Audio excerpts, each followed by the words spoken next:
Magkaiba yung mahal ka sa kaya kang ipaglaban. Oo, mahal ka niya. Pero ang tanong, kaya ka ba niyang ipaglaban? Yung mahal ka, puso ang nagdidikta nun. More on emotion. Pero yung ipaglalaban ka, isip ang nagdidikta nun. More on decision. Mahal ka niya. Hindi niya yung choice. Basta na lang tumibok yung puso niya para sa'yo.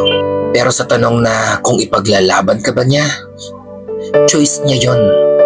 Marami siyang factors na dapat niyang i-consider bago siya makapagdesisyon kung kaya ka ba niya ipaglaban sa mundo. May mga pagkakataong mararamdaman mo na mahal ka talaga ng isang tao.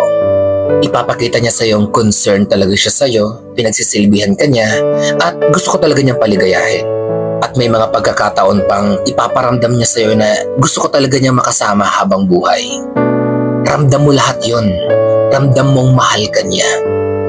Pero dahil sa mga sitwasyong hindi niyo pareho kontrolado, yung pagmamahal niya, hanggang dun na lang yun. It's either hindi ka niya kayang piliin na makasama habang buhay dahil nakatali na siya, o kaya naman ang relasyon niyo ay mali sa mata ng lipunan. O kaya naman, mas may future ang anak niya kapag pinili niya yung isa. Pwede din namang ayaw niyang ma-judge ng ibang tao kapag ikaw ang kasama niya. At marami pang ibang posibleng rason sa part niya. Pero ang masakit doon, alam mo at ramdam mong mahal ka niya. Nasa sayo ang puso niya, pero nakatali yung mga kamay niya. Kaya hindi ka niya maipaglaban sa mapanghusgang lipunan. May mga nagmamahal sa'yo na hanggang dun na lang, hindi ka niya kayang panindigan. Yung ang kaya niya lang ibigay sa'yo ay hanggang dun sa nararamdaman lang. Pero hindi ka kayang piliin at magstay ng pangmatagalan.